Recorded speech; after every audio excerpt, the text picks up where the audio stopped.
To our channel. यहाँ पे मेरे बारे में छोटा सा इंट्रोडक्शन है, आप इससे पढ़ सकते हैं। हम लोग एक सीरीज़ स्टार्ट किए हैं जिसमें हम लोग सैम्पल सेट्स जो आए हुए हैं उसको हम लोग सॉल्व कर रहे हैं। 1 to 4 है वो ऑलरेडी चैनल पे अपलोडेड है, आप उसको जा करके चेकआउट कर सकते हैं। आज हम लोग सैम्पल सेट इसका 5 सॉल्व करेंगे। ये इकोनॉमिक्स सब्जेक्ट का है और अभी जो 2021 और 2022 के सेशन के जो स्टूडेंट्स हैं उन लोगों के लिए है, क्लास 12 वाले लोगों के लिए। ठीक है, चलिए हम लोग शुरू करते हैं अपने आज के इस क्लास को। और आपको जो ये पीडीएफ दिख रहा है, अगर आपको ये चाहिए तो आप हमारे टेलीग्राम चैनल से जुड़ सकते हैं, जिसका लिंक आपको डिस्क्रिप्शन बॉक्स में मिल जाएगा। तो हम लोगों का सबसे फर्स्ट क्वेश्चन है, who wrote the book named the general theory of employment, interest and money. तो इसका राइटर है जॉन मेनार्ड केनेस, जो कि इन्होंने अपना एक बुक लिखा था जो कि बहुत ही ज़्यादा पॉपुलर हुआ था, general theory of employment, interest and money, जो कि 1935 एंड 36 के बीच में लिखा गया था। क्वेश्चन नंबर 2 है, what does planned accumulation in inventory means. मतलब कि प्लान्ड एक्यूमुलेशन इन्वेंट्री में मतलब क्या रखता है। इन्वेंट्री के टर्म में अगर हम लोग समझे तो प्लान्ड एक्यूमुलेशन क्या होता है। तो planned accumulation of inventory based on the anticipated sale for a particular period और ईयर। एक्यूमुलेटेड इन्वेंट्री का जो है वो किस पे निर्धारित रहता है। हम लोग का एंटिसिपेटेड जो हम लोग सेल करते हैं, मतलब कि हम लोग ऐसा पहले से हम लोग अनुमान लगाते हैं कि इस खास ईयर में जो है वो इतना सेल जो है होगा, is called the planned accumulation of inventory, जिसको कि हम लोग प्लान एक्यूमुलेशन ऑफ इन्वेंट्री के नाम से जानते हैं। मतलब कि एंटिसिपेटेड सेल, यहाँ पे आप ये की टर्म को याद रख सकते हैं। नेक्स्ट हम लोगों का, केंद्रीय बैंक एवं व्यापारिक बैंक में कोई अंतर लिखिए। हम लोगों को सेंट्रल बैंक और कमर्शियल बैंक में एक डिफरेंस बताना है। तो सेंट्रल बैंक को हम लोग एपेक्स बैंक भी बोलते हैं, जो कि रिस्पॉन्सिबल होता है फॉर्मुलेट करने के लिए मॉनेटरी पॉलिसीज एंड इकोनॉमी में, है ना। लेकिन सेंट्रल बैंक का जो है वो दूसरे तरफ में अगर कहे तो वो बैंक होता है जो सिर्फ मनी फ्लो को जो है वो इकोनॉमी में प्रोवाइड करता है, डिपॉजिट और क्रेडिट फैसिलिटीज़ जो है वो देता है।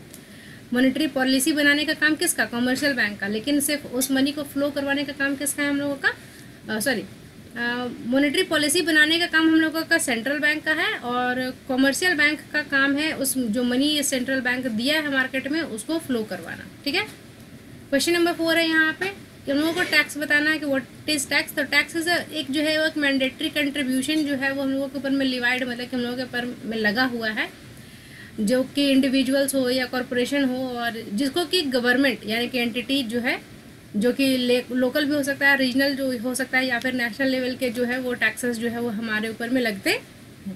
जैसे है ना कि हम लोगों के ऊपर में जीएसटी लग रहा है। ठीक है, यहाँ पे सिर्फ टैक्स का बात कर रहा है, मतलब कि डायरेक्ट टैक्स इनडायरेक्ट टैक्स का कुछ बात नहीं, यहाँ पे सिर्फ है कि टैक्स क्या होता है। तो टैक्स जो हम लोगों का है वो जीएसटी अगर आएगा तो वहाँ पे हम लोगों का लोकल टैक्स भी हो जाएंगे, है ना।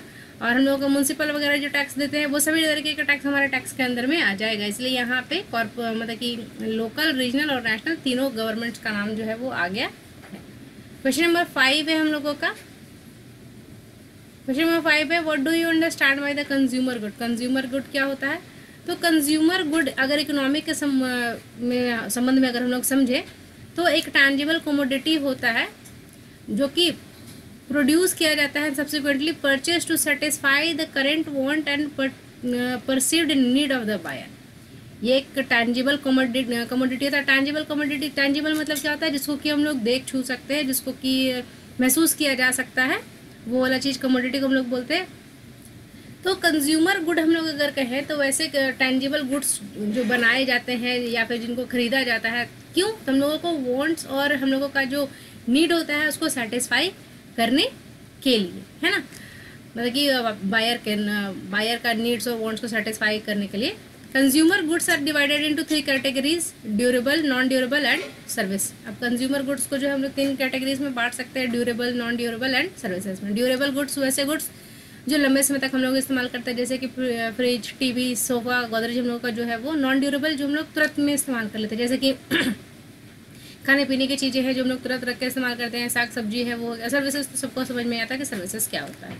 क्वेश्चन नंबर 6 है, यहाँ पे पूछा गया है, who introduce the concept of investment multiplier जो है वो जॉन बेनार्ड केनेस ने जो दिया है, और इसको हम लोग केनेस मल्टीप्लायर्स के नाम से भी जानते, ठीक है। अब व्हाट इज डिवैल्यूएशन? अब डिवैल्यूएशन क्या होता है? तो डिवैल्यूएशन एक डेलिबरेट जो है वो डाउनवर्ड एडजस्टमेंट होता है कंट्री के करेंसी का वैल्यू का, है ना। मतलब कि कंट्री का करेंसी का वैल्यू जो भी है, $1 के प्रति अगर मान लें कि 70 रुपये है, तो उसको गिरा करके कितना कर देंगे कि $1 के प्रति हम लोगों का 72 रुपया हो जाएगा। अगर 70 से 72 हो गया, $1 के बदले देना पड़ रहा है, यानी कि करेंसी का वैल्यू को जो है वो डिवैल्यूएट किया जा रहा है, कम किया जा रहा है। तो government issuing the currency decided to devalue a currency. जो गवर्नमेंट इशू करता है करेंसी, वही जिस चीज़ को डिसीजन भी ले सकता है कि करेंसी को डिवैल्यूएट करना है या नहीं करना है। जब हम लोग करेंसी को डिवैल्यूएट करता है गवर्नमेंट ना, तो इससे क्या होता है कि cost of countries exports and devaluation reduces the cost of currency export. अब जो इससे होता है ना कि करेंसी का जो एक्सपोर्ट का जो वैल्यू होता है वो कम हो जाता है, and can help shrink trade deficit, और इसके वजह से हम लोगों का ट्रेड डिफिसिट जो है वो कम हो जाता है ना। अब होता है कि चीज़ें जो है वो एक्सपोर्ट करने के लिए सस्ती हो जाती हैं, तो सस्ती हो गई तो यानी कि वहाँ पे लोग जो है वो ज़्यादातर मतलब कि ट्रेड डिफिसिट वहाँ पे हम लोगों का कम हो जाएगा।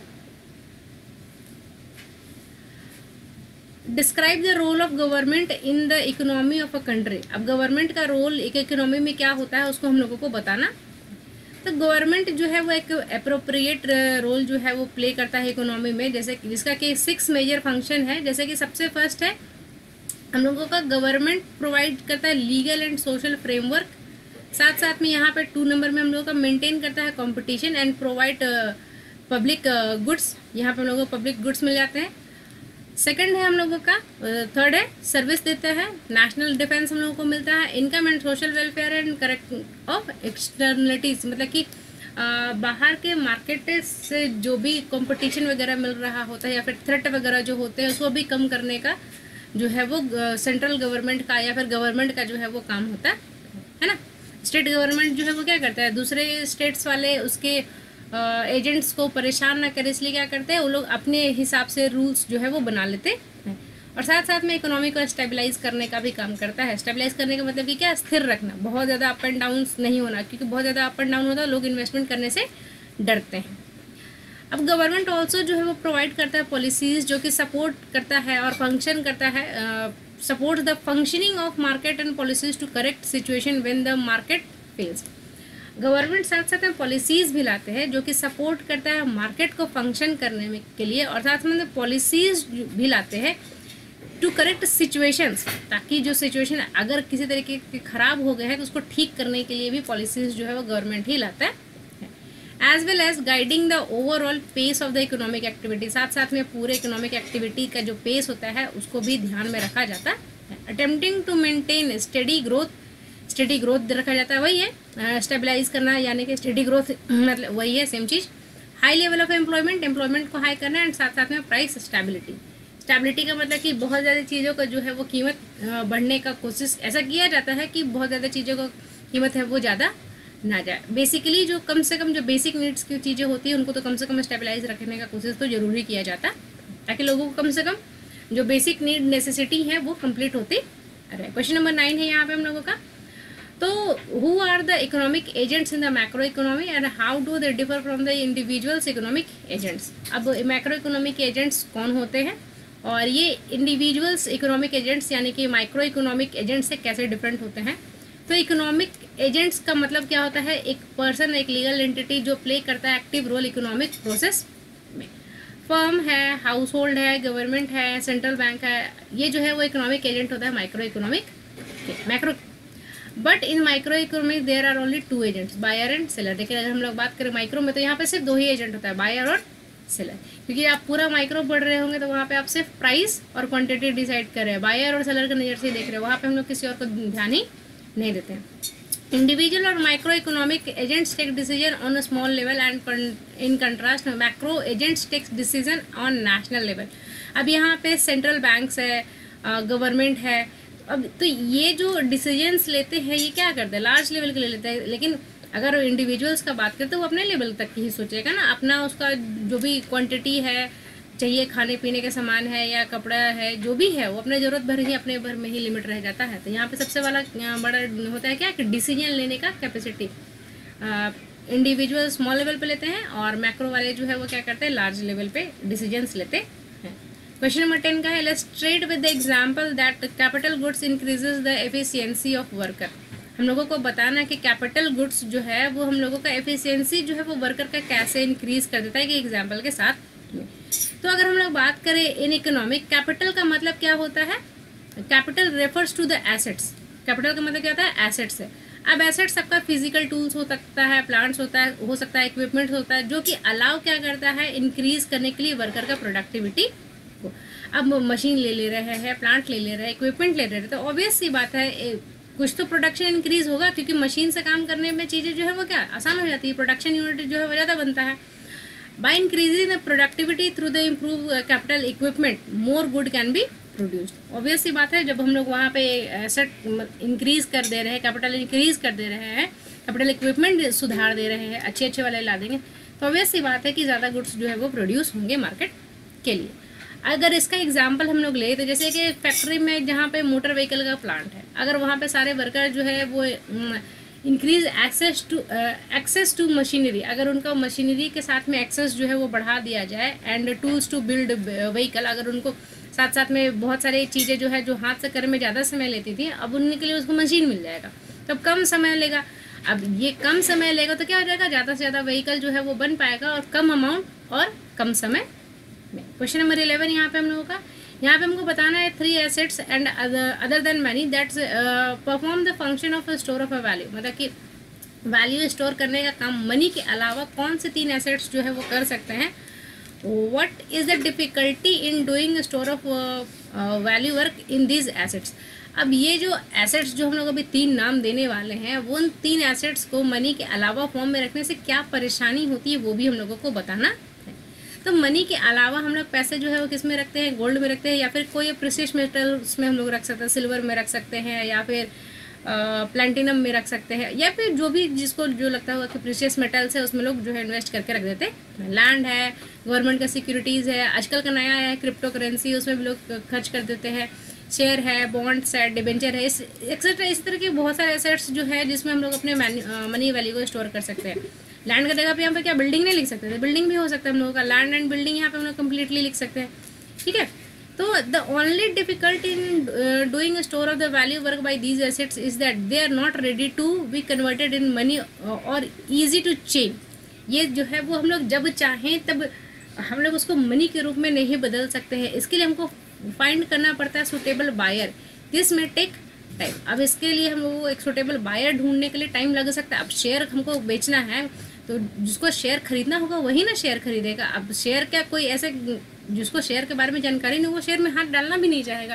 तो यही कहा गया है कि यहाँ पे हम लोगों को एक सुटेबल बायर भी देखना होता है जो कि उसको खरीदेगा। इसके में हम लोगों को टाइम लग जाता है।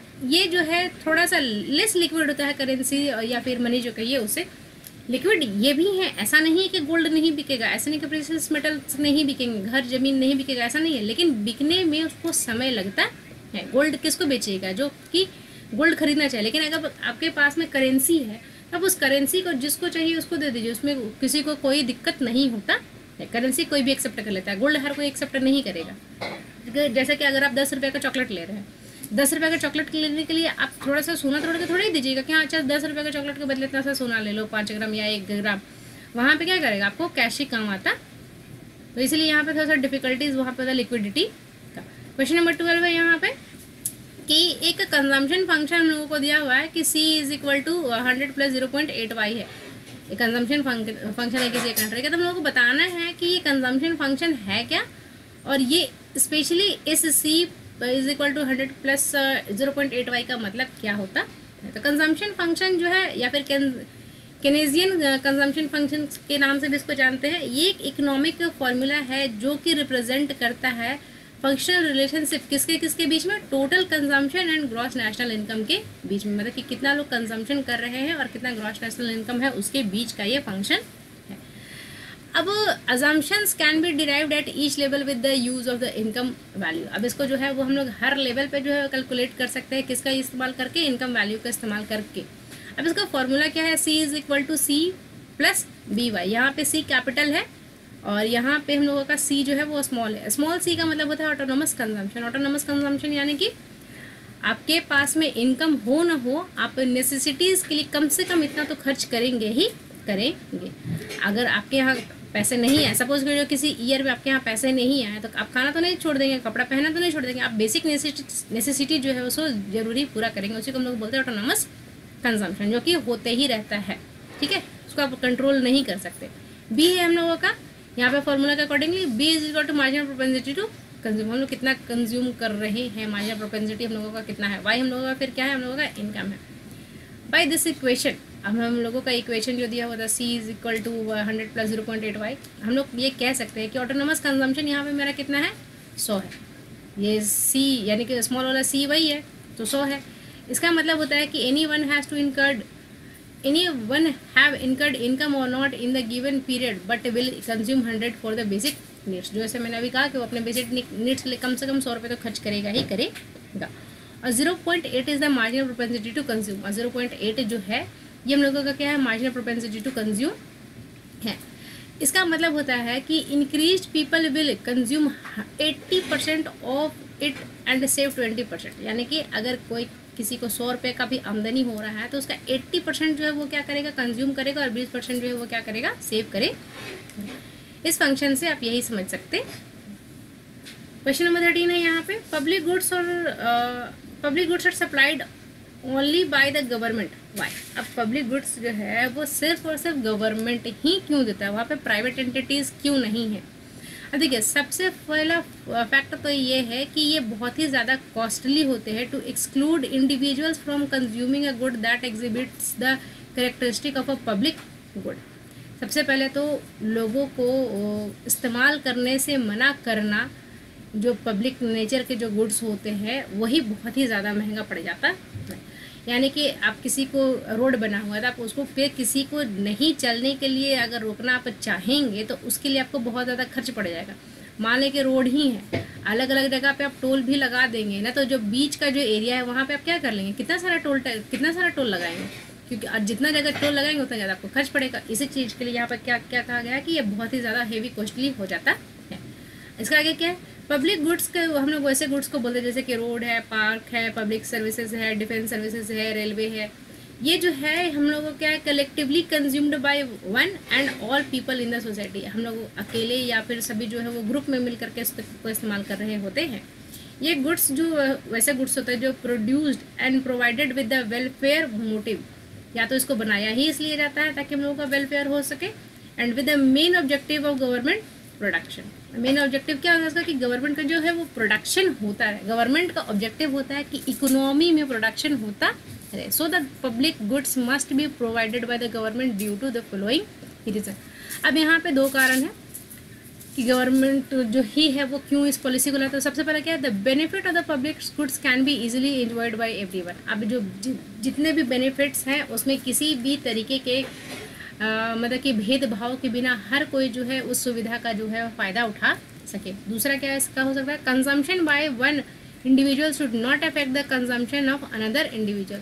कोई अगर एक कंज्यूम कर रहा है तो उसके वजह से दूसरा किसी का कंजम्पशन पे कोई फ़र्क नहीं पड़ना चाहिए। Therefore providing public goods is responsibility of the government due to non-rivalry and non-excludable reason, non-rivalry और non-excludable रीजन्स के वजह से हम लोग इसको गवर्नमेंट ही सिर्फ प्रोवाइड करता है। क्वेश्चन नंबर 14 है हम लोगों का, describe invisible item of the balance of the trade.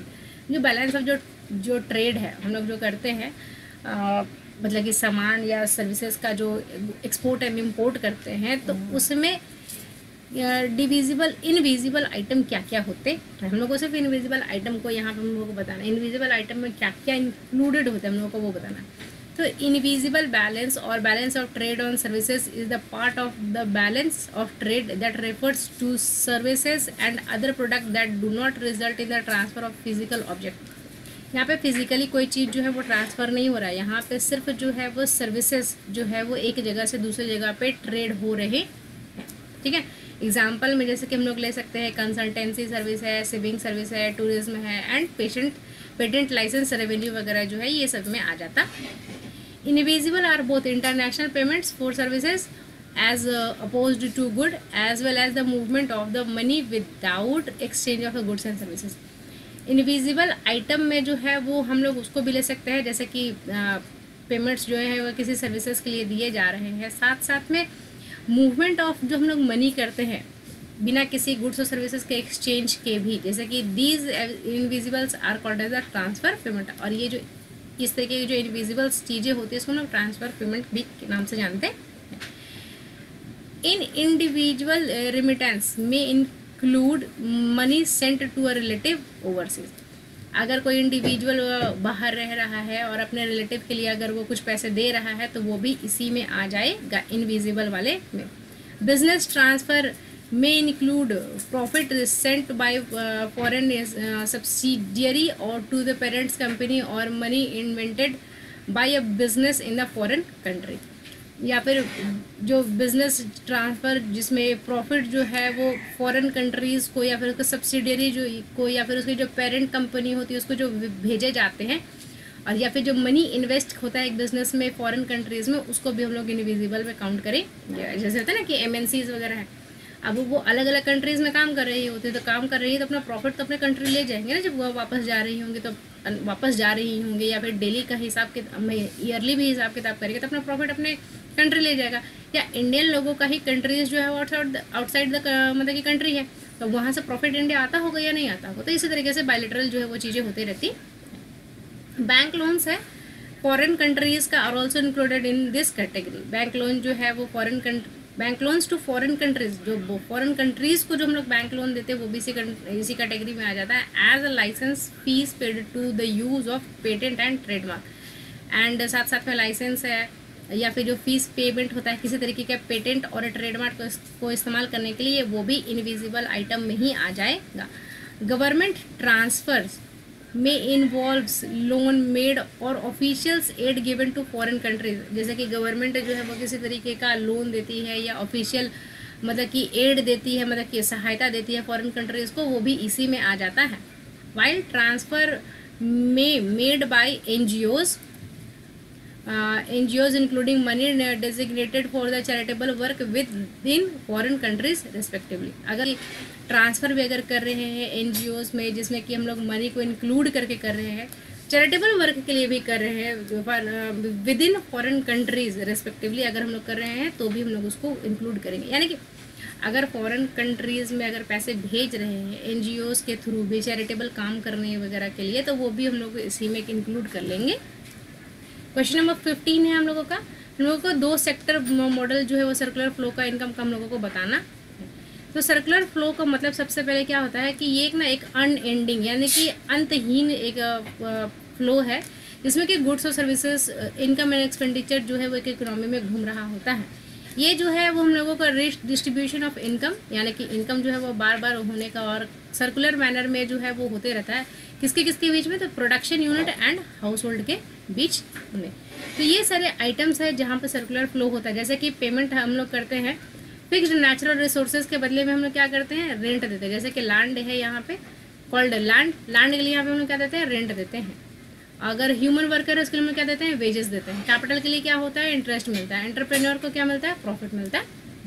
Circular flow of income in the 2 sector का मतलब है ये यहाँ पे डिफिनेशन जो होता है ना, फ्लो जो होता है पेमेंट और रिसिप्ट का किसके बदले में, तो goods and services and factor services में किसके किसके बीच में, तो house hold and finance firm sectors है ना। एक साइड हाउस होल्ड है, एक साइड तुम्हारा फर्म है। अब यहीं के बीच में क्या है, एक तरफ से दूसरी तरफ गया फिर दूसरी तरफ से इस तरफ में गया। हम लोग नेक्स्ट पेज में आता है। यहाँ पे देखो मैंने यहाँ पे 2 मतलब कि चार्ट ऐड किए हुए हैं। अब इस फ्लो को इस तरीके का किसी एक अगर सर्कुलर फ्लो के बारे में पूछा जा रहा है 2 सेक्टर वाले के बारे में, तो आपको मैं सजेस्ट करूँगी कि आप सर्कुलर फ्लो के बारे में पहले लिखिए क्या है, किसके किसके बीच में होता है, क्या क्या फ्लो होता है। उसके बाद में ये एक कम से कम एक डायग्राम तो आप ज़रूर बनाइए। डायग्राम बनाने से भी आपका प्रेजेंटेशन बहुत अच्छा हो जाता है, साथ साथ में आपको मार्क्स बहुत अच्छे मिलने का चांसेस जो है वो इंक्रीज़ हो जाते हैं। तो एक साइड आप हाउस होल्ड लिख लिए, एक साइड आप फर्म लिख लीजिए। हाउस होल्ड जो है वो क्या करता है, फैक्टर सर्विसेज देता है। फैक्टर सर्विसेज यानी कि यहाँ से लैंड मिलेगा हाउस होल्ड से ही, हाउस होल्ड से ही वर्क फोर्स भी मिलेगा, एंटरप्रेन्योर भी मिलेगा, कैपिटल भी मिलेगा। कहाँ किसके लिए? तो फर्म्स के लिए।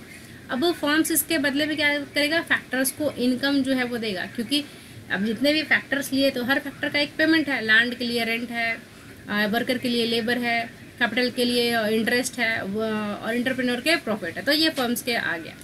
अब ये जो है ये फर्म्स यहाँ से जो है वो एक्सपेंडिचर करता है और फिर से ये फर्म के पास में ही आ जाता है पैसा। और फर्म क्या देता है? गुड्स एंड सर्विसेज जो है वो देता है, और ये कहाँ आता है? हाउस होल्ड के पास में आता है। अब फर्म्स जो है ये मतलब कि लैंड, लेबर, कैपिटल, एंटरप्रेन्योर सब मिल लगाया। अब लगाया तो कुछ तो बनाया होगा, या तो गुड बनाया होगा या तो सर्विस बनाया होगा। अब ये गुड सर्विस बना के फर्म अपने पास में थोड़ा ही रखता है। ये फर्म क्या करता है कि हाउस होल्ड के पास में फिर से दे देता है। अब हम लोग ही के मान लें किसी एक फर्म में हम लोग काम कर रहे हैं, तो हम लोग ऐसा थोड़ी कि सिर्फ उसी फर्म के सहारे ही हम लोग को पूरी ज़िंदगी कट जाता है। हम लोगों को और भी फैक्टर्स का मतलब कि हम लोगों को अपने लाइफ में ज़रूरत होता है। जैसे कि अगर मान लो मैं टेक्सटाइल वाला में काम कर रही, ठीक है, तो क्या मुझे सिर्फ कपड़े की ही ज़रूरत पड़ेगी? कपड़े के अलावा भी तो चीज़ें ज़रूरत पड़ेगी, तो मैं बाकी सर्विसेज में जो है वो वापस खर्च करूँगी और फिर से ये एक्सपेंडिचर होकर के फिर से ये फर्म में पैसे जो है वो आ जाएंगे। तो इस तरीके से सर्कुलर फ्लो जो है वो चलते रहता है। पैसे हाउस होल्ड से फर्म में जाता है, फर्म से फिर हाउस होल्ड में आता है, फिर हाउस होल्ड से फर्म में, इस तरीके से घूमते रहते हैं। इसलिए इसको सर्कुलर फ्लो और अनएंडिंग कहा जाता है। अब देखिए जो यहाँ से फर्म्स से जो हाउस होल्ड की तरफ में जाता है इसको हम लोग ना फैक्टर मार्केट कहते हैं। इसको भी आप एक्सप्लेन कर सकते हैं। और जो हाउस होल्ड से जो फर्म की तरफ में जाता है इसको हम लोग प्रोडक्ट मार्केट के नाम से जानते हैं। अब आप इसको जो है फैक्टर मार्केट को 2 लाइन में डिफाइन कर सकते हैं और प्रोडक्ट मार्केट को भी 2 लाइन में डिफाइन कर सकते हैं। आप चाहें तो अपना अगर आंसर थोड़ा सा ज़्यादा मार्क्स के लिए आ गया, मान लो यहाँ पे तो ये थोड़े कम मार्क्स के लिए है, मेरे को ये 50 वर्ड्स में आंसर करने थे या फिर 100 वर्ड्स में आंसर करने हैं, तब के लिए ठीक है, इतना मैं 100 वर्ड्स में यहाँ पे तक मैं पहुँचा लूँगी। लेकिन जब इसके आंसर और बड़े करने हैं तो आप फिर क्या कीजिए ना, इस डायग्राम को आप एक्सप्लेन कर दीजिए। ये डायग्राम में आपको शो क्या हो रहा है, ठीक है। ये वाला डायग्राम को आप दूसरा वाला बनाइए, इस डायग्राम को फिर से वो बता दीजिए कि इस डायग्राम में क्या हो रहा था। तो आपके जो है वो आंसर्स जो है वो थोड़े से लेंदी ऑटोमेटिकली हो जाएंगे। अब circular flow of income with the saving and investment. अब यहाँ पे दूसरा पर्सपेक्टिव से हम लोग अगर कहें कि सेविंग और इन्वेस्टमेंट के नज़र से हमको देखना है सर्कुलर फ्लो में, तो when household save their expenditures on goods and services will decline to that extent, as a result money flow to the businesses will contract.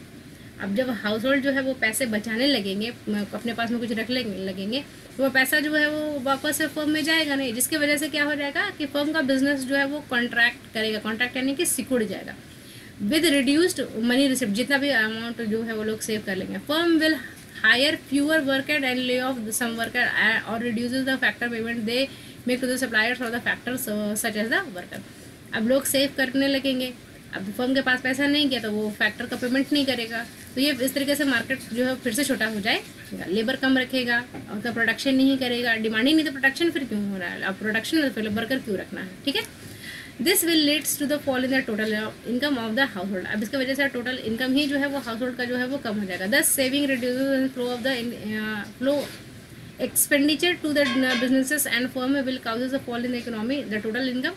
Economists therefore called saving leakage from the money expenditure flow. इसीलिए जब लोग जो है इस तरीके से saving करने लगते हैं तो इकोनॉमिस्ट जो इसको नाम दिए हुए हैं क्या है? सेविंग लीकेज के नाम से इसको बोलते हैं, for the money expenditure flow. This will lead to the fall in the total income of the household, and thus saving reduces the flow of the expenditure to the business and will causes the fall in the economy total income. Economists therefore call as the saving leakage expenditure flow. I think कि ये line जो है वो repeat हो गया, इसको आप ignore कर दीजिए।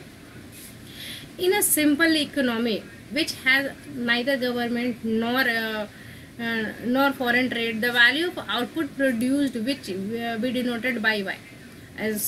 सिंपल अगर हम लोग इकोनॉमी का बात करें जहाँ पे गवर्नमेंट भी नहीं है, किसी तरीके का फॉरेन ट्रेड भी नहीं हो रहा है, किसी तरीके का value of output which denoted by Y. अब वैल्यू ऑफ आउटपुट जो है उसको हम लोग की वाई से डिनोट करेंगे, जो कि हम लोगों को बता रहा है कि equal to the value of output sold, जो कि मार्केट में बिकने वाला।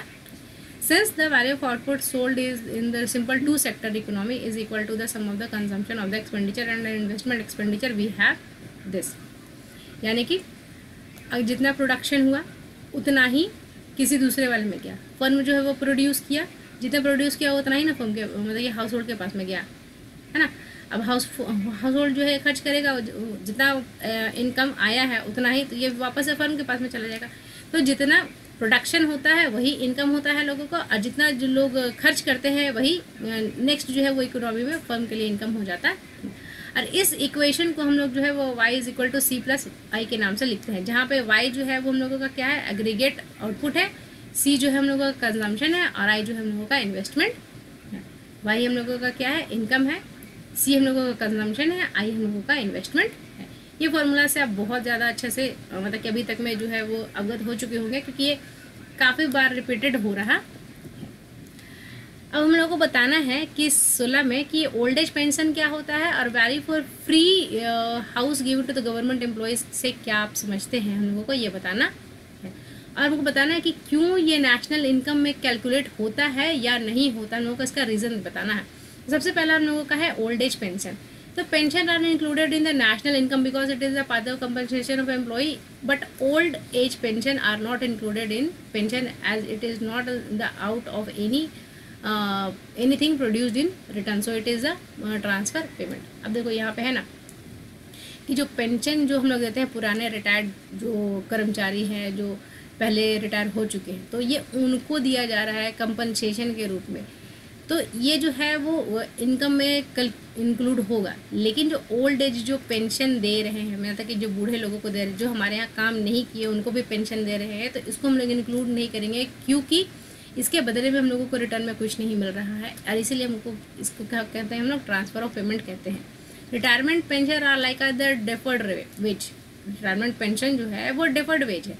They are relevant to the factor services rendered earlier by the recipient and are included in the estimation of the national income. Old age pensions are unilateral payment. Old age pension जो है वो क्या है, unilateral. Unilateral के मतलब क्या, सिर्फ एक तरफ से और दूसरी तरफ से कोई रिसीविंग नहीं हो रहा है, and are not included in the estimation of the national income, इसलिए हम लोग इसको नेशनल इनकम में इंक्लूड नहीं करेंगे। नेक्स्ट हम लोगों का B, the value of free house given to the government employee. अब इसको हम लोग इंक्लूड करेंगे या नहीं, तो रेंट जो हम लोग देते हैं एम्प्लॉय को रहने के लिए, जो गवर्नमेंट जो दे देता है या फिर एम्प्लॉयर जो देता है, इसको हम लोग इंक्लूड करेंगे नेशनल इनकम में, क्योंकि ये इनकम मेथड में इंक्लूड होगा, क्योंकि ये जो है ये वेज का पार्ट होता है एम्प्लॉय का, इसलिए इंक्लूड होगा और ये कैलकुलेट भी होगा। 17 नंबर है, explain any two function of central bank. हम लोग को सेंट्रल बैंक का 2 फंक्शन बताना है। यहाँ पे मैंने सेंट्रल बैंक का डेफिनेशन दे रखा है। यहाँ पे सेंट्रल बैंक का ना बहुत सारे फंक्शन हो सकते हैं, जैसे कि setting the base rate, controlling the money supply through the open market operation, ensure bank maintain reserves, control the national reserve of foreign currencies, ये सभी जो है वो फंक्शन हो सकते हैं। मैंने यहाँ इसमें से बस 2 को एक्सप्लेन किया है, बैंक रेट को और control of money supply through open market operation. आप चाहें तो ये दोनों को बाकी को ढूंढ करके उसका आंसर आप अपने में मतलब कि पढ़ सकते हैं एक बार, क्योंकि अब तो नोट्स बनाने का समय रहा नहीं है। पढ़ लीजिए, समझ लीजिए, सीख लीजिए, आपको जो याद रहे चारों में से आप जाकर के वहाँ पर लिख दीजिए, कोई फ़र्क नहीं पड़ता। अब देखिए बैंक रेट बेस रेट होता क्या है। One of the central bank leading function is setting the interest rate. सबसे इंपॉर्टेंट काम क्या है, इंटरेस्ट रेट को सेट करना, also known as the base rate, जिसको कि हम लोग बेस रेट के भी नाम से जानते हैं। Which commercial banks can borrow from the central bank. जिस रेट पे कमर्शियल बैंक जो है वो सेंट्रल बैंक से लेगा। In turn commercial bank react with the higher interest rate to the public as they are paying higher rate for the central bank. अब जितना higher rate पे कमर्शियल बैंक मतलब कि लेंगे लोन, उससे ज़्यादा हायर रेट पे लोगों को ही देंगे, क्योंकि बैंक को भी प्रॉफिट अर्न करना है आगे जा करके। Base rate is useful function in act the somewhat like a tap. अब जो बेस रेट है वो हम लोगों का फंक्शन करने के लिए यूज़फुल एक फंक्शन है, जो कि एक लगभग नलके के जैसा काम करता है। By increasing the rate borrowing from the central banks become more expensive. जैसे रेट बढ़ा देते हैं तो सेंट्रल बैंक से कमर्शियल बैंक या फिर ऑर्गेनाइजेशन को पैसा लेने जो है वो महंगा पड़ जाता है। इन टर्न लोन जो और बिजनेसेस में जो है कंज्यूमर बिकेम, उनके लिए जो है लोन्स महंगे पड़ जाते हैं। इसकी वजह से thereby reducing the circulation of money. अब इसका इफेक्ट क्या होता है कि सर्कुलेशन जो है वो मनी का स्लो हो जाता है। इन्फ्लेशन कम करने के लिए रेट जो है वो इंक्रीज़ कर दिया जाता है, ताकि लोग जो है वो डिमांड कम करें, क्योंकि डिमांड अगर बहुत ज़्यादा होगा तो इन्फ्लेशन बहुत हाई हो जाएगा और सभी चीज़ों का कीमत जो है वो बहुत ज़्यादा बढ़ जाए। इन्फ्लेशन ना अच्छा होता है, लेकिन जब तक वो एक लिमिट में हो तभी तक अच्छा होता है। एक लिमिट से ज़्यादा इन्फ्लेशन होने लगेगा तो बहुत लोगों को परेशानी होने लग जाएगा। अगर इसी का अपोजिट देखें तो इसमें क्या हो जाएगा कि बेस रेट को अगर हम लोग कम कर दें, है ना, यूज टू स्टिमुलेट डिमांड को स्टिमुलेट करने के लिए यानी कि इंक्रीज करने के लिए भी इस्तेमाल किया जाता है। यहाँ पे क्या करेंगे, अब इसका उल्टा करेंगे, बेस रेट को कम कर देंगे तो डिमांड इंक्रीज हो जाएगा और फिर thereby increasing the circulation of the money, और इसके बाद से क्या हो जाएगा, सर्कुलेशन जो है वो मनी का इम्प्रूव हो जाएगा या फिर बढ़ जाएगा। अब ओपन मार्केट ऑपरेशन क्या है, तो ओपन मार्केट ऑपरेशन जो है वो सिंपली इन्वॉल्व होता है सेंट्रल बैंक है जिसमें कि creating money and purchasing financial asset with it. अभी यहाँ पे क्या था ना कि फाइनेंशियल जो भी एसेट्स होते हैं उसको छोड़ दिए, मतलब कि परचेज के लिए सेल के लिए जो है वो छोड़ दिया जाता है। इन रिसेंट टाइम अगर अभी के समय में बात करें, it has come under the naming quantitative easing. अब इसको जो है वो क्वांटिटेटिव ईजिंग के नाम से जाना जाता है। The aim is to take away एक either toxic asset as we saw under the quantitative easing or buy up the assets and free up money to invest elsewhere। अब इसमें क्वांटिटेटिव ईजिंग है क्या, इसमें एम क्या होता है ना कि टेक अवे हम लोग कर दे टॉक्सिक एसेट जो होते हैं उसको या तो हटाने के लिए as we saw under the quantitative easing, जो कि उस नज़र से हो कि हाँ ये टॉक्सिक एसेट है। नेमली कुछ नहीं कहा गया कि हाँ ये टॉक्सिक एसेट है या नहीं है। टॉक्सिक एसेट जो मतलब कि किसी भी तरीके से इकोनॉमी को हार्म कर रहे होंगे वो टॉक्सिक एसेट के कैटेगरी में फॉल कर जाएंगे। और two by up the assets and free up money, और या फिर क्या करेंगे, एसेट्स को खरीद लिया जाएगा और मनी जो है वो मार्केट में ला दिया जाएगा ताकि वो कहीं और पे भी इन्वेस्ट किया जा सके। When a central banks engage in open market operation, the firstly create cash। सबसे पहले ओपन मार्केट में क्या करते हैं, कैश क्रिएट करने का कोशिश करते हैं। Then it purchases the financial assets such as the government bonds and gilts and other instrument. अब वो क्या करते हैं, उसके जब क्रिएशन हो गया है मार्केट में तो उसके बाद में क्या करते हैं, वो फाइनेंशियल एसेट्स जो सच एज के गवर्नमेंट के बॉन्ड्स है, गिल्ड्स है, ये सभी को जो है वो खरीद लेते हैं। The cash then passes over the financial institution and that is purchased them from। अब इसे कैश जो है वो क्या होता है कि पास होता है जो कि फाइनेंशियल इंस्टीट्यूट से मतलब कि उनसे खरीदता है उससे। Then this then act as the new money in the economy, और जब फिर से उनसे वो खरीदा तो वो फिर मनी जो है वो मार्केट में आ गया, अब वो नया मार्केट में बन करके आ गया। At the same time some central banks such as the US Federal Reserve transfer any profit made to the treasury। उसी समय में कुछ जो सेंट्रल बैंक्स जो है वो अपने फेडरल रिजर्व जो है वो ट्रांसफ़र कर देते हैं ताकि मनी जो है वो ट्रेजरी में फिर से आ जाए। So that central bank purchases government debts and when government payment include interest these profits go back to the government anyway. अब इसके बाद क्या करता है, सेंट्रल बैंक्स जो होता है क्या करता है, गवर्नमेंट के डेब्ट्स वगैरह को जो है वो परचेस कर लेते हैं। When government page including interest rate, और फिर गवर्नमेंट जो है इस डेब्ट को वापस से पे करता है तो डेब्ट के साथ साथ में क्या करेगी, इंटरेस्ट भी तो देगा जो कि प्रॉफिट जो है वो बन करके go to the government anyways, और प्रॉफिट जो बन करके वापस से गवर्नमेंट के पास में चला जाता है।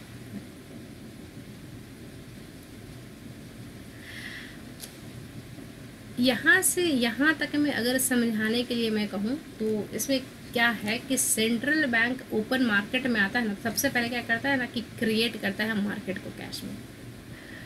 अब मार्केट में जब कैश हो गया तो उसके बाद में क्या करता है कि सेंट्रल बैंक जो है वो फाइनेंशियल एसेट्स जो होते हैं मतलब कि गवर्नमेंट बॉन्ड्स होते हैं, गिल्ड्स होते हैं या फिर अंदर जो इंस्ट्रूमेंट्स होते हैं उसको खरीद लेते हैं।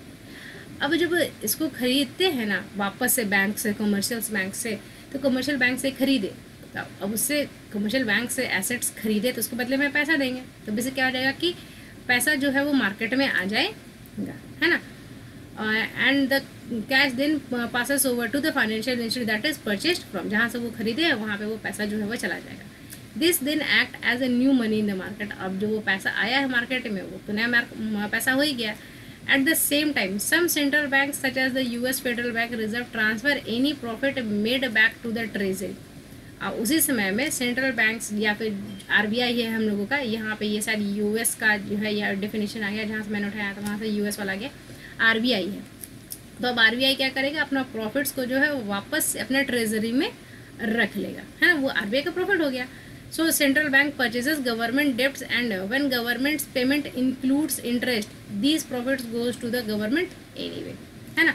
अब सेंट्रल बैंक्स जो है वो क्या करते हैं ना कि गवर्नमेंट्स के डेप्ट्स को जो है वो खरीद लेते हैं, और जब गवर्नमेंट जो वो पे बैक करते हैं तो वो फिर क्या होता है कि गवर्नमेंट के प्रॉफिट बन करके फिर से वो गवर्नमेंट के पास में चला जाता है ना।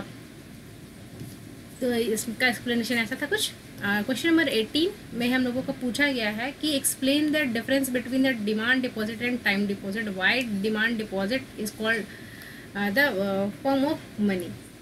अब डिमांड डिपॉजिट और हमारे टाइम डिपॉजिट में क्या डिफरेंस है, तो सबसे पहले मीनिंग है डिमांड डिपॉजिट का। तो डिमांड डिपॉजिट जो है ना मोर प्रोमिनेंट एक लिक्विडिटी है जहाँ पे एंड सिंपल एंट्री और ईज ऑफ एक्सेस है when contrasted with the term deposit.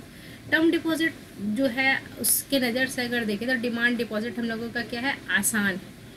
यहाँ पे हम लोगों को लोअर रेट मिलता है and they likewise incorporate different expenses for taking care of the records of accounts contribution और debtors can pull out the withdrawal. अब इसका कारण क्या होता है ना कि उनको बहुत सारे रिकॉर्ड्स बनाने रखने होते हैं, और इसके जो कंट्रीब्यूटर्स और जो डिपॉजिटर है वो अपना जो है वो पैसा को कभी भी एक सिंगल टाइम में जो है वो बाहर निकाल सकते हैं। End funds is demand deposit when ever without a fine और पेनल्टी और अर्लियर नोटिफिकेशन इज रिक्वायर्ड। और अगर डिमांड डिपॉजिट का पैसा अगर हम लोग निकाल रहे हैं अपने अकाउंट से बाहर, जब चाहें तब निकाल सकते हैं, और इसमें किसी तरीके का हम लोगों को फाइन या पेनल्टी जो है वो नहीं देना पड़ता, या किसी तरीके का अर्लियर हम लोग को नोटिफिकेशन नहीं देना पड़ता।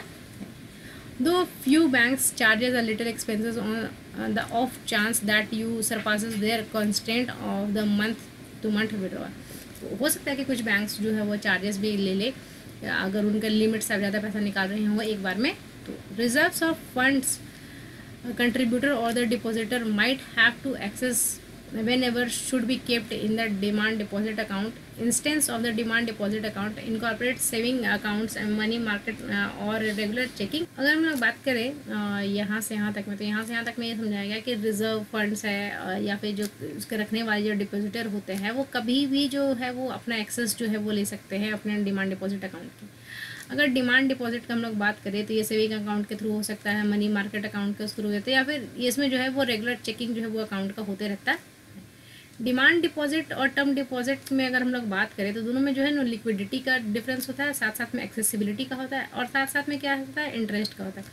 डिमांड डिपॉजिट में चीज़ें जो है ना वो थोड़ी सी रेट जो है वो सस्ता रहता है।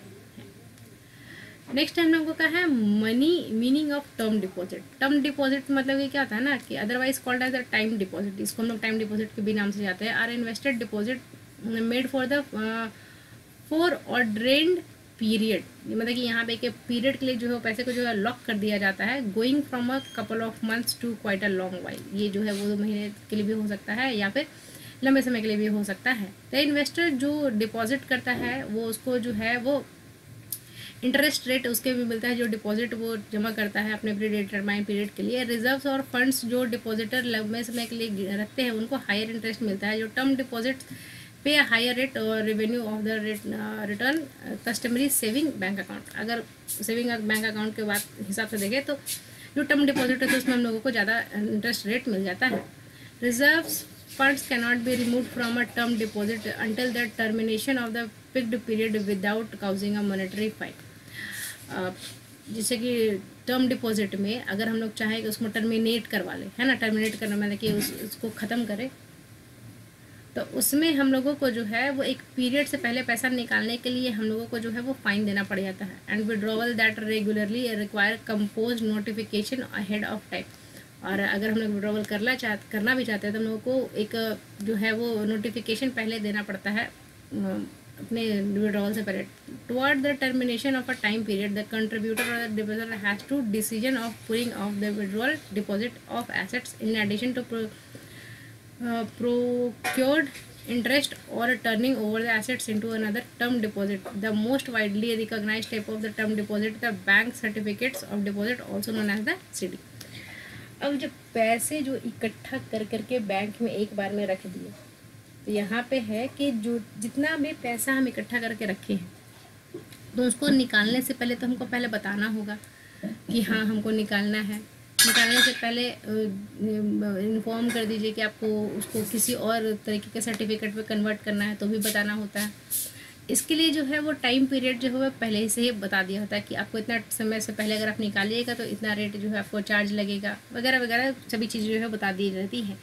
और सबसे कॉमन चीज़ जो है वो उसको हम लोग कैश सर्टिफिकेट ऑफ डिपॉजिट के नाम से हम लोग जानते हैं, जिसको कि CD के नाम से भी जाना जाता है। नेक्स्ट हम लोगों का difference between demand deposit and term deposit. अब डिमांड डिपॉजिट और टर्म डिपॉजिट के बीच में बेसिक क्या क्या डिफरेंस है, मैं तो कहूँगी कि आप इन सभी चीज़ों को जो है ये जो पॉइंट है ये ज़्यादा इंपॉर्टेंट है, आप इसको याद करके चले जाइए, बाकी आप इतना आप लिख लीजिएगा आराम से। इसमें मीनिंग अगर बात करें तो डिमांड डिपॉजिट जो है वो हम लोगों को किसी भी समय पे मिल जा सकता है, हम लोग किसी भी समय पे उसको निकाल सकते हैं बिना किसी प्रायर नोटिस के। लेकिन टर्म डिपॉजिट जो होता है उसको हम लोग एक्सेस नहीं करते, वो लॉक पीरियड के लिए होता है, उसको हम लोग विड्रॉ करेंगे deposit till the date of maturity has arrived, उसको नहीं निकाल सकते जब तक कि मैच्योरिटी का पीरियड नहीं आ गया हो। टाइम पीरियड इसका क्या था, डिमांड डिपॉजिट है नो फिक्स टाइम पीरियड, इसके पास में क्या था फिक्स टाइम पीरियड होता है।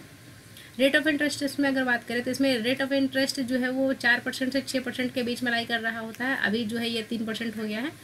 एंड करंट अकाउंट और सेविंग अकाउंट इसमें खुलता है।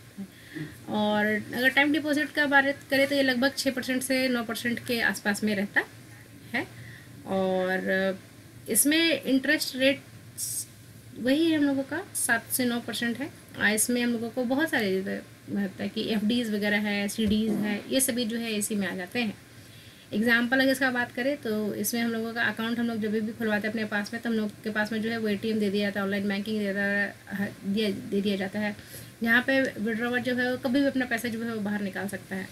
लेकिन अगर यही लॉक्ड है, वो मैच्योरिटी के समय में डिपॉजिटर जो है उसको एक्सेस नहीं करता सकता, उसको विड्रॉ नहीं कर सकता, hence having access to ATM card and online banking credit card also not needed. इसीलिए यहाँ पे ATM और ऑनलाइन बैंकिंग का ज़रूरत नहीं होता।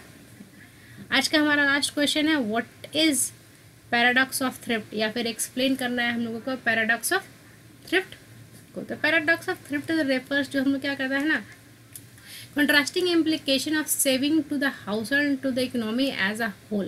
पैराडॉक्स ऑफ थ्रिफ्ट जो है वो हम लोग क्या कहता है, एक कंट्रास्टिंग है implication saving of household and to economy as a, इसमें मतलब कि ना saving of household and economy, saving for economy जो है वो एक दूसरे से कॉन्ट्रास्टेड है, मतलब कि एक दूसरे जिससे जो है वो क्या है अपोजिट है।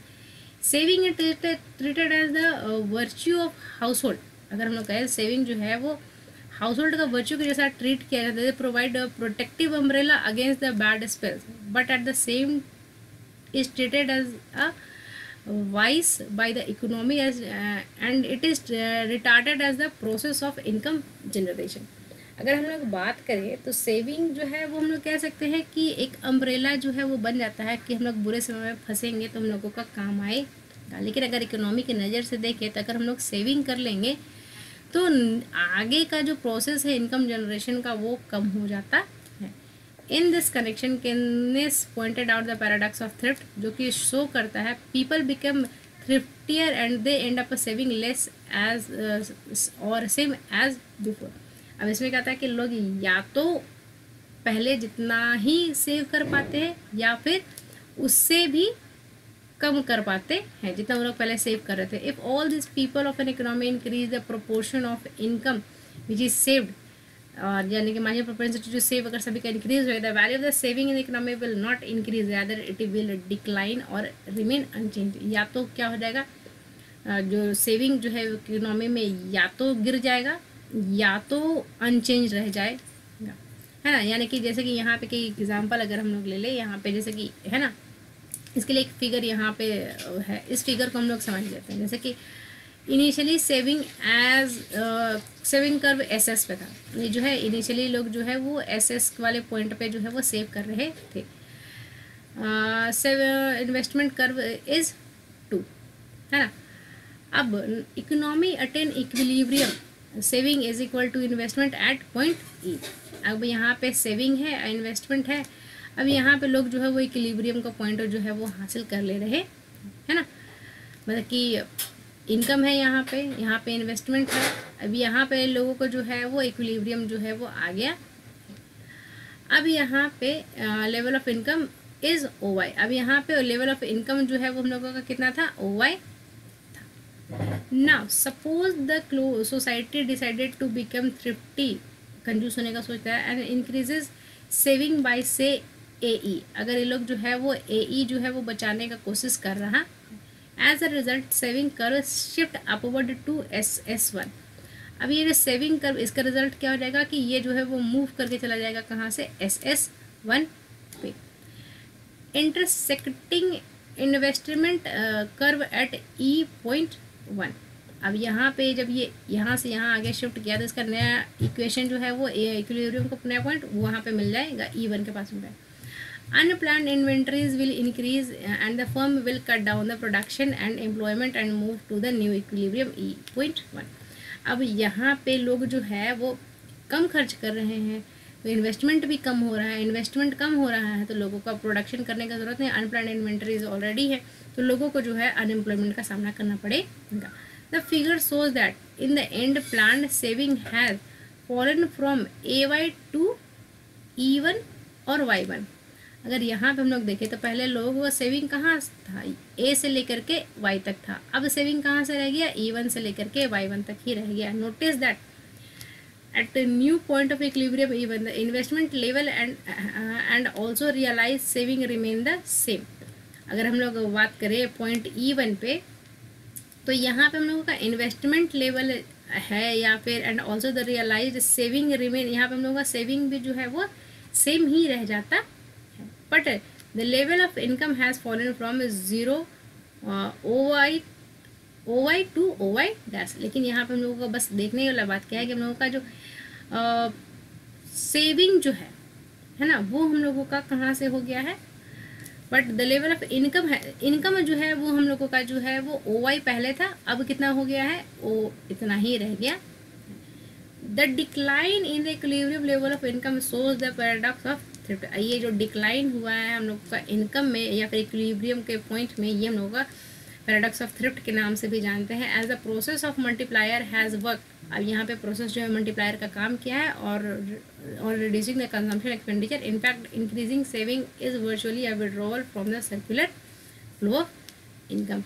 अब यहाँ पे थ्रिफ्ट जो है वो हम लोगों का अपना रिजल्ट दिखा रहा है और मल्टीप्लायर हम यहाँ पे देख सकते हैं, जब मनी मार्केट में डाले ही नहीं तो मल्टीप्लाई होगा कैसे, जितना कम डालेंगे उतना मल्टीप्लायर कम हो जाएगा। और यहाँ पे और reducing consumption expenditure in fact increasing saving is the virtually a withdrawal from the circulation. अब हम लोग जब सेविंग करते हैं उसको हम लोग कह सकते हैं कि एक तरीके से हम लोग जो है वो सर्कुलर फ्लो से पैसे जो है वो बाहर निकाल लिए हैं, ठीक है। अब यहाँ पे हम लोग क्या देख रहे हैं ना कि पहले सेविंग जब इनकम OY था है ना, तो लोग जो है वो A से लेकर के यहाँ तक में सेव कर रहे थे, इक्विलिब्रियम पॉइंट यहाँ पे हम लोगों का था, ठीक है। लेकिन जैसे ही लोग जो है वो सेविंग अपना इंक्रीज़ किए है ना, सेविंग अपना इंक्रीज़ किए S' से S जो सेविंग था उससे लोग उसको इंक्रीज़ किए, तब इससे इंक्रीज़ करने से ये नया जो है वो हम लोगों का इक्विलिब्रियम पॉइंट जो है वो यहाँ पे मिला। अब नया इक्विलिब्रियम पॉइंट पे आने के लिए इन्वेस्टमेंट जो है वहाँ पे हम लोगों का कम आने लगा। पहले इन्वेस्टमेंट भी तो यहाँ तक आ रहा था वो I से लेकर के E तक में, अभी इन्वेस्टमेंट कम हो गया, इन्वेस्टमेंट कम हो गया यानी कि फ्लो इनकम में मतलब कि फ़्लो जो है वो कम हो गया है इन्वेस्टमेंट का। अब इसके वजह से लोगों का इनकम पे इफ़ेक्ट पड़ेगा, क्योंकि इन्वेस्टमेंट जितना होगा उतना ही ना लोगों का इनकम होगा। तो अब इनकम कम हो गया है तो लोग जो है वो वापस से जो है वो सेव करना यहाँ पे कम कर दिए। अब यहाँ पे फिर से सेविंग जो है वो हम लोगों का घट चुका। अब यहाँ पे लोगों का पहले इनकम OY था, अब लोगों का इनकम कितना हो गया है, OY डैश हो करके या फिर OY1 हो करके रह गया। तो इस तरीके से हम लोगों का आज का और इस सीरीज़ का जो है वो लास्ट क्लास था, और इसके बाद में हम लोग देखते हैं क्या करते हैं। अगर आप लोगों का डिमांड रहेगा कुछ और का तो उसके अकॉर्डिंगली जो है वो नया वीडियो आएगा। अदरवाइज़ इस सेशन के लिए इतना ही है। आपको हमारा वीडियो अगर अच्छा लगा हो तो इसको लाइक कीजिए, चैनल को सब्सक्राइब कीजिए और कमेंट करके बता सकते हैं कि आपको ये वीडियो कैसा लगा, इसमें क्या सजेशंस आप देना चाहते हैं। आपके सजेशंस भी मोस्ट वेलकम्ड है। Thank you so much for watching the video.